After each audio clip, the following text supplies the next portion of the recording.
안녕하세요. 유튜브 넘버원 축구 분석 전문 채널 골때리는 TV 배팅맨입니다.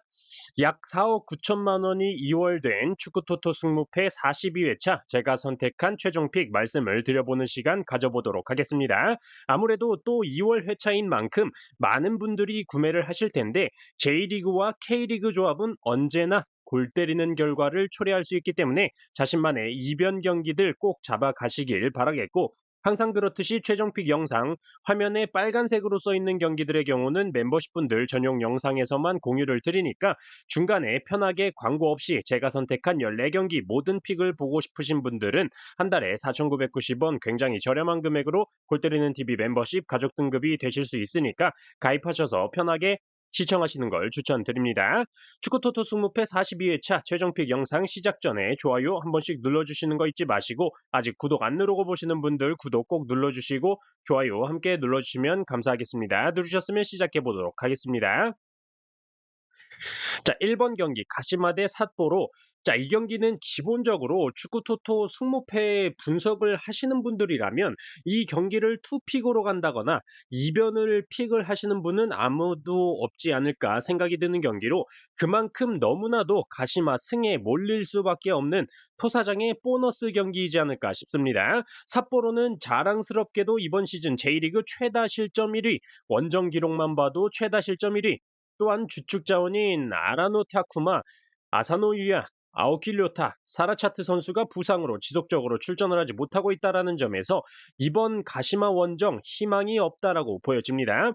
희망이 없다라고 말씀을 드릴 수 있는 건 삿포로의 이번 시즌 그지 같은 기록도 기록이지만 홈팀 가시마의 경우는 J리그에서 유일하게 홈에서 1패도 없는 팀인데다가 지난 비셀고베 원정 경기에서 팀 내 최다 득점을 기록 중인 스즈키 유마 선수가 경고 누적으로 출전을 하지 못했었지만 이번 경기에는 출전이 가능하기 때문에 이 경기는 무난하게 가시마의 단통 승으로 선택을 하도록 하겠고, 만약 이 경기가 이변이 터진다면 J리그 경기는 뭐 경기 기록이고 분석이고 뭐고 아무런 의미가 없는 리그다라고 생각이 들어요. 가시마의 단통 승리로 선택을 했습니다. 자, 2번 경기 도쿄베르 대 세레소 오사카. 자, 이 경기는 표면적으로 봤을 때는 세레소 오사카가 승리를 하겠다라고 생각이 드는 경기로 현재 투표율도 세레소 오사카 쪽으로 조금 몰려 있는 상태인데, 저는 이 경기 이변이 터질 수 있는 경기다라고 생각이 듭니다. 지난 맞대결 당시에 세레소 오사카가 홈에서 2대1로 승리를 기록을 했었는데, 그 경기에서 가장 크게 작용했던 건 역시나 도쿄베르의 이나미 선수가 후반 65분에 퇴장을 당했었기 때문에 수적인 열세가 있는 상태에서 경기를 치렀고, 잘 버텼지만 세레소 오사카의 후반전 로즈타임에 페널티킥을 허용을 하면서 2대1 패배를 했던 도쿄베르디이기 때문에 이번 경기 충분히 이변을 낼 수 있다라고 생각을 하고 있고, 도쿄베르디의 경우는 지난 41회차에서 요코마리와 경기를 치렀는데 제가 그때 최종픽에서 말씀을 드렸듯이 요코마리가 분명히 점유율을 가져가면서 경기를 하겠지만 도쿄베르의 경우는 점유율이 낮을 때 공격이 살아나는 모습을 보여주는 팀이다라고 말씀을 드렸었는데 실제로 도쿄베르디가 승리를 했죠. 분명히 이 경기도 세레소 오사카가 원정이긴 하지만 점유율을 많이 가져갈 것으로 보이는 경기고, 그렇다면 도쿄베르디의 공격이 살아날 수 있다라고 판단이 됩니다. 추가적으로 도쿄베르는 이번 시즌 홈에서 9경기 무패, 그리고 홈에서 역배당을 받았을 때 1승 1무로 패배를 기록한 적도 없었기 때문에 저는 이 경기 마음 편하게 도쿄베르의 승무패로 지우개 찬스 쓰도록 하겠습니다.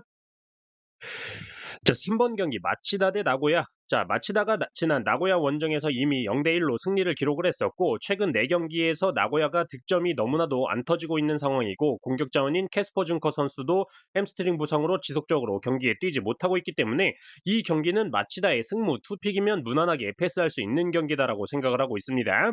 마치다 팀 내 최다 득점을 기록 중인 후지오 쇼타 선수가 지난 나고야 원정에서 득점을 터뜨리면서 승리를 했었던 좋은 기억을 가지고 있고, 나고야의 경우는 핵심 주전 수비자원인 미쿠니 케네디 선수가 경고 누적으로 이 경기에 출전을 하지 못하기 때문에 마치다가 홈에서 최소한 무승부 이상은 기록할 수 있는 경기다라고 보고 있습니다.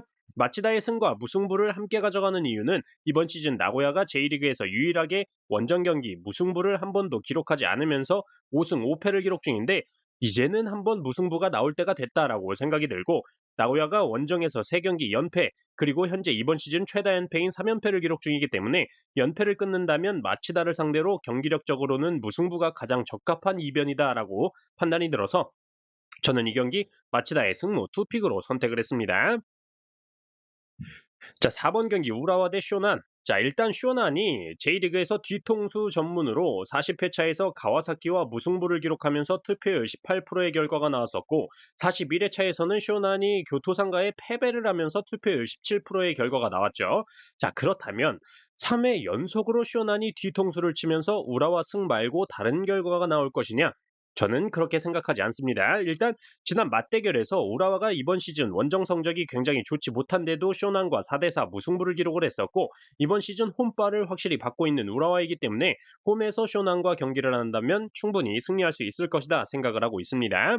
또한 지난번에 이와타와의 경기에서 우라와가 아무리 홈발을 받아도 공격 자원의 결장자가 너무 많았기 때문에 무승부의 이변을 한번 선택해 봤었는데 3대0 대승을 기록하는 모습을 보여줬고, 공격 자원들의 많은 부상에도 미들 자원이나 수비 자원들이 득점을 해결해주는 모습을 보여줬었습니다. 또한 올라 솔바켄 선수가 AS 로마로 임대 복귀를 했기 때문에 그 부분은 좀 아쉽지만 팀 내 최다 득점을 기록 중인 티아고 선수가 오히려 선발 출전을 하면서 최근에 교체 투입만 되면서 골맛을 못 봤었는데, 다시 출전 시간이 늘어난다면 골맛을 볼 수 있지 않을까 생각이 들고 있습니다. 결과적으로 저는 쇼난의 3회 연속 뒤통수는 없다, 우라와의 홈발을 믿고 우라와 단통 승리로 선택을 해보도록 하겠습니다.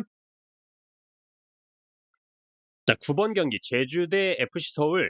자, 이 경기는 아무리 제주가 홈이라고 하더라도 상승세를 제대로 탄 FC 서울을 상대로 이변을 내기란 쉽지 않을 것으로 보여집니다. 기본적으로 제주는 확실히 홈에서 득점이 잘 터지는 건 맞지만 확실히 한 방이 있는 자원이 없기 때문에 빨리 유리 조나탄 선수라도 돌아와야 되는 상황인데 부상이 계속 길어지고 있는 상황이고, 서진수 선수나 진성욱 선수 역시 찬스에 비해 확실한 마무리를 지어줄 수 있는 선수는 아니라고 보이기 때문에 공격의 마무리가 너무 아쉬운 제주입니다. 또한 카이나 선수를 요코하마 마리노스에서 임대 영입을 했는데, 아직까지는 경기를 본 적이 없으니까 어떻다라고 판단하기에는 이르다라고 생각이 들어서 카이나 선수 영입 한 명 때문에 이 경기에 이변을 잡기는 무리가 있다라고 생각이 듭니다. 반면에 FC 서울은 최근 링가드 선수가 완벽하게 팀에 녹아들면서 팀을 이끌고 있다라고 해도 과언이 아니죠. 활동량부터 시작해서 리더십도 있고 볼 다루는 센스까지 굉장히 좋은 링가드 선수이고, 지난 전북과의 경기에서 호날두 선수도 득점과 어시스트를 기록하면서 외국인 용병 영입생들의 활약이 엄청난 상황입니다. 호날두의 링가드의 뭔가 동명이인 컬렉션을 하고 있는 FC 서울로 보이는데, 아무튼 이런 용병 자원들이 잘 해주다 보니까 측면에서 최준 선수의 활약도 굉장히 좋고, 지난 전북전에서 권한규 선수가 헤딩 득점할 때 공의 낙하 지점을 찾아가는 움직임 굉장히 좋았죠. 그리고 한순규 선수의 폼도 굉장히 올라와 있다라고 느껴집니다. 김기동 감독님께서 처음 FC 서울을 맡고 시즌 초반 헤맬 때를 보다가 최근 경기를 보면 확실히 김기동 감독의 전술에 선수들도 녹아들면서 옛날 포항의 기동 타격대의 모습이 FC 서울에서 나오고 있다라고 느껴지고 있어요. 개인적으로 FC 서울의 박동진 선수만 공격에 투입시키지 않는다면 FC 서울은 계속 좋은 경기력을 보여줄 수 있을 것으로 생각이 들고, 지난 전북과의 경기에서 슈팅 몬스터 조영욱 선수도 복귀를 했기 때문에 현재 FC 서울의 공격 스쿼드 굉장히 짱짱하다 말씀을 드리면서 저는 이 경기 제주의 단통패로 선택을 해보도록 하겠습니다. 자, 10번 경기 김포 대 충남 아산. 자, 우선 양팀 모두 수비적으로는 굉장히 좋은 팀이다라고 생각을 하고 있습니다. 김포의 경우는 고정훈 감독 밑에서 워낙 수비가 탄탄한 걸로 알려져 있고, 충남 아산의 경우가 최근 5경기에서 단 1실점도 하지 않으면서 패배가 없는 모습을 보여주고 있죠. 그만큼 지금 충남 아산의 수비가 안정화되어 있다라고 생각하시면 될 것 같고, 최근 경기에서 득점 또한 확실하게 터져주고 있습니다. 바로 그 이유가 수원FC에서 몬레알로 불렸던 공격수, 수원FC에 있었을 때 11경기 출전해서 1득점도 못하고 있다가 충남 아산에 와서 호세라는 이름으로 등록 후에 포텐이 터지기 시작했습니다. 충남 아산으로 이적한 후 3경기 연속 득점을 기록했고 3경기 출전 4골을 기록하면서 득점 감각이 물이 오른 상태인데, 충남 아산이 승격 B를 확실히 받았는지 브라질 출신 공격수 데니손이라는 선수도 오늘 영입을 마쳤습니다. 그래서 주닝요, 호세, 데니손 선수로 이루어진 남미 트리오를 구성하게 된 충남 아산의 공격은 더욱더 불을 뿜을 수 있지 않을까 싶습니다. 다만 한 가지 걸리는 건 충남 아산이 이번 시즌 최다 연승인 3연승을 기록 중이기 때문에 무승부로 부러질 수도 있지 않을까 생각이 드는데, 김포 역시 이번 시즌 최다 연속 무승부 2연속 무승부를 기록 중이기 때문에 승패로 갈린다면 저는 충남 아산의 확실한 공격에서 마무리를 지어줄 수 있는 용병들을 믿고 김포의 단통패로 선택을 했습니다. 자, 12번 경기 후쿠오카 대 교토 상가. 자, 이 경기는 경기력적으로 분명히 후쿠오카의 단통 승리로만 선택을 해도 되겠다라고 생각을 했던 경기였는데 배당적으로 봤을 때 무승부를 함께 가져가야 되는 경기다라고 생각이 들었습니다. 후쿠오카의 홈 승리 정배당이 2배당이라는 게 좀 너무 높은 배당을 측정했다라고 생각이 들고 무승부 배당은 2.95배당으로 생각보다 낮은 무배당을 줬죠. 그렇기 때문에 이 경기는 경기력만 놓고 비교해 봤을 때 후쿠오카의 단통 승리면 되지만 후쿠오카가 홈에서 실점이 원정보다 2배로 늘어나는 모습을 보여주고 있고 교토상가는 원정에서 확실히 실점이 거의 반으로 줄어드는 모습을 보여주고 있기 때문에 무승부 받쳐서 가야 된다. 또한 교토상가가 이번 시즌 2연승을 기록한 적이 없는데 지난 경기에서 승리를 기록했었기 때문에 이 경기에서는 승이 없다. 패턴적인 부분 적용되기 때문에 후쿠오카의 승무 투픽이면 무난하게 패스할 수 있는 경기다라고 생각을 합니다. 후쿠오카의 승무 투픽으로 선택을 했습니다. 자, 13번 경기 대전 대 전북현인데 자, 이 경기 굉장히 빅매치죠. 11위 대전과 12위 꼴찌 전북과의 경기인데 저는 이 경기야말로 전북 현대의 승리가 드디어 좀 보인다라고 말씀을 드리고 싶어요. 일단 전북은 주장이 김진수 선수에서 박진섭 선수로 교체가 됐습니다. 기초 군사훈련을 받고 돌아온 박진섭 선수가 주장을 맡게 됐고 박진섭 선수가 돌아옴으로써 수비적으로 좀 안정화되지 않을까 생각이 들고 제가 볼 때 홍정우 선수도 복귀를 하지 않을까 싶어서 이 경기를 시작으로 전북이 다시 반등할 수 있지 않을까 생각이 들어요. 또한 김진수 선수가 퇴장으로 나오지 못하지만 나와서 애들 패버리고 퇴장당하는 것보다는 차라리 안 나오는 게 도움이 될 것 같고 지난 경기에서 문선민 선수가 투입이 되면서 김진수 선수가 한 명이 없는데도 불구하고 전북의 공격력이 살아나는 모습을 봤고 에르난데스 선수 역시 움직임이 굉장히 좋았다라고 말씀을 드리고 싶습니다. 또한 티아고 선수가 2경기 연속 득점에 성공을 하면서 득점에 물꼬를 텄다라고 보고 있기 때문에 현재 맞대결 3경기 연속 무승부를 기록 중인 양 팀의 대결이라면 이제는 전북 현대가 승리할 때가 됐다라고 보여집니다.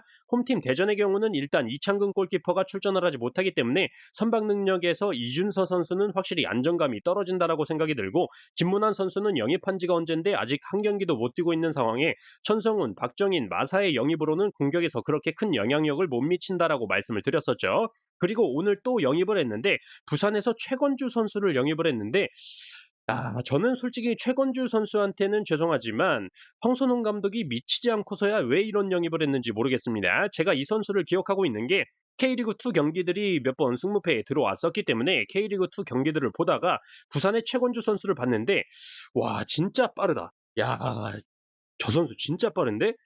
스피드 장난 아닌데? 그냥 그 스피드로 아웃라인까지 달리는 수준이다라고 말씀을 드리고 싶어요. 공격수인데 결정력이 최악이다. 말씀을 드리고 싶은데 그 선수를 3억을 주고 사왔으니 황선홍 감독님께서 뭔 생각인지 모르겠습니다. 어쨌든 저는 이 경기 전북 현대의 주장 교체 효과 공격 자원들의 컨디션이 올라왔다라고 판단이 들어서 저는 이 경기 대전의 단통패로 선택을 했습니다. 14번 경기 강원 대 강주.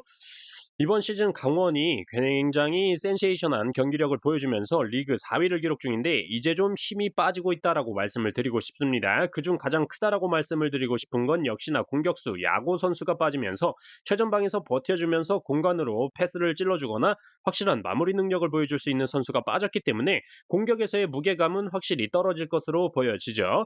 이번 경기에서 제로톱으로 경기를 한다고 하는데 최근 이상원 선수의 마무리 능력이 좋지가 않고 양민혁 선수도 3경기 무득점을 기록 중이기 때문에 어떤 선수가 득점을 기록해 줄 수 있을지 의문이고 호주에서 헨리라는 공격수를 영입을 하긴 했는데 아직까지 경기를 못 봤기 때문에 어떻다라고 판단하기에는 좀 힘들다라고 보이네요. 또한 중원의 김희석, 김대우 선수가 부상으로 빠진 것도 아쉬운 강원이라서 강원의 승리까지 보기에는 무리가 있는 경기다라고 보고 있습니다.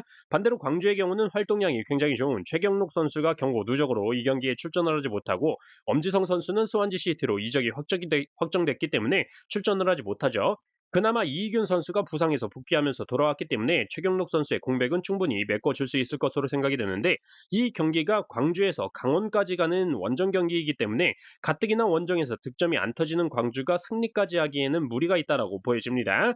또한 현재 축구토토 승무패 14번 경기에서 13회 연속으로 무승부가 안 나오고 있기 때문에 패턴적으로도 충분히 무승부가 나올 만한 경기다라고 보고 있어요. 강원의 단통 무승부로 선택을 했습니다.